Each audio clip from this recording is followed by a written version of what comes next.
আমাদের বরাকের যারা নামি দামি নেতা মন্ত্রীরা রয়েছেন তাদের কি লজ্জা করা উচিত, প্রশাসনের লজ্জা করা উচিত যে এই একই বিষয়ে ছাত্ররা এসে এই বিষয়ে কথা বলতে হচ্ছে।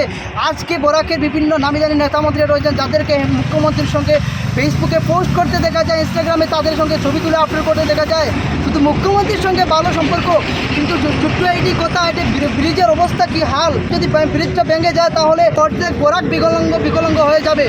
কারণ একমাত্রই দলং হচ্ছে এই গেমন ব্রিজ নামে পরিচিত এই দলংখন। আজির পুরানো বহু দিনের ধরে এই ব্রিজের অবস্থা খুবই খারাপ, কিন্তু 10,000 প্রতিদিন লড়াছোয়ালি এই Katigora, Kalain, Jalalpur, Badarpur, NC college, Paragon college, বিভিন্ন কলেজের ছাত্র, বিকন কলেজের ছাত্র প্রতিদিন এই রাস্তা দিয়ে যাতায়াত করে। একটাবার কি ভেবেছিলেন এর জন্য কে দায়ী হবে? যদি সরকার কি দায়ী হবে?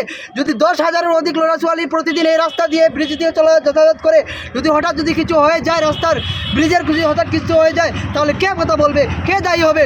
আমরা সরকার এবং পুলিশ প্রশাসনকে দায়ী করব। আমাদেরকে অবহেলা করা চলবে না। কাছাড় জেলার ডিসি মহোদয়ের কাছে আমাদের বিশেষ অনুরোধ, এটার উচিত তদন্ত করিব লাগে। আরও এই ছাত্র সমাজের পর একটু মুখ্যমন্ত্রীর দৃষ্টি আকর্ষণ করি আছো, আপনি এটার উপরে অতি গুরুত্ব দিয়ক, আরও এটা সুস্থ সমাধান করে দিও লাগিব আমাদের। কারণ আমরা বহু দিনের পর ভুগি আছো, কোনো একটু কথা নকয়। আমাদের দাবি না মানা হয় তেন হলে আমরা বৃহত্তর আন্দোলন গড়ে তুলতে বাধ্য হব। আমরা কাটিগড়া এনএসইউ এবং কাটিগড়া প্রত্যন্ত অঞ্চলের ছাত্ররা মিলে আজকে কিছুদিন আগে আমরা কাটিগড়া সিও স্যারের কাছে একটা মেমোরেন্ডাম দিছি এই সমস্যা নিয়ে, এবং বিগত দিনে আমরা সেখানেও গিয়ে প্রটেস্ট করেছি জায়গাত মধুয়াত তামিয়া। কিন্তু যে যানজটের সমস্যা রয়েছে এবং এই যে ব্রিজ ভাঙ্গার সমস্যা রয়েছে, কিন্তু তা পুনরাবৃত্তি বেড়েই চলেছে। আমরা দেখতে পাচ্ছি যে টাকা উপত্যকার একমাত্র মিড পয়েন্ট ব্রিজ হচ্ছে একটি বরাকের গেমেন সেতু। সেখান দিয়ে পারাপার হয়ে হাজার হাজার স্টুডেন্ট, হাজার হাজার শিক্ষার্থী, হাজার হাজার জনসাধারণ মানুষ, আমজনতা, ক্ষুদ্র ব্যবসায়ী, এবং সেখান দিয়ে একটি আন্তর্জাতিক সীমানা রয়েছে এবং তিনটা রাজ্যের সীমানা রয়েছে এই মিড পয়েন্ট বরাক গেমেন সেতু। সেখানে দিয়ে রাত্রে দেখছি আমরা ওভারলোডে 25 টনের কাটা, সেখানে রাত্রিতে 40-45 টনের উপরে গাড়ি যায় কোনো কাটা না মেপে।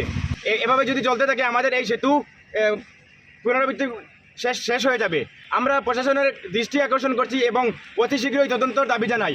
প্রশাসন আমাদের যদি দাবি না মানে, আমরা 5 দিনের সময়সীমা বেঁধে দিচ্ছি, তাইলে আমরা 22 তারিখে একটি বৃহত্তর আন্দোলন এনএসইউ এবং সেবারের ছাত্ররা মিলে বৃহত্তর আন্দোলন গড়ে তুলব। গিয়ে পড়াশোনা করে এলাকা দিয়ে এসএস কলেজে, শিক্ষা সারদা কলেজে যায়, এখানকার স্টুডেন্টরা গিয়ে সেখানে পড়াশোনা করে। কিন্তু এই ব্রিজে যদি কিছু হয়ে যায় তাইলে এদিকে মানুষ এবং জনসাধারণ মানুষ এবং ছাত্রদের কি পূরণ করবে? এবং এই আসাম সরকারের অভিভাবক মন্ত্রী যখন আসেন, আসাম সরকারের হিমন্ত বিশ্ব শর্মা যখন আমাদের এদিকে আসেন, তখন তো রোড পুরো ক্লিয়ার থাকে। এখানে আমরা কোনো যানজটের সমস্যা দেখতে পাই না। মধুয়া এলাকায় বিগত কয়েকদিন থেকে আমরা এখানে প্রোটেস্ট করছি, কিন্তু এই যানজট লেগেই রেখেছে। গেমেন ব্রিজ পার হওয়ার পর ওখানে অবৈধভাবে কয়েকটি লরি রাস্তার পাশে আটকে রেখেছে এবং সেখানে লোড আনলোড চলছে।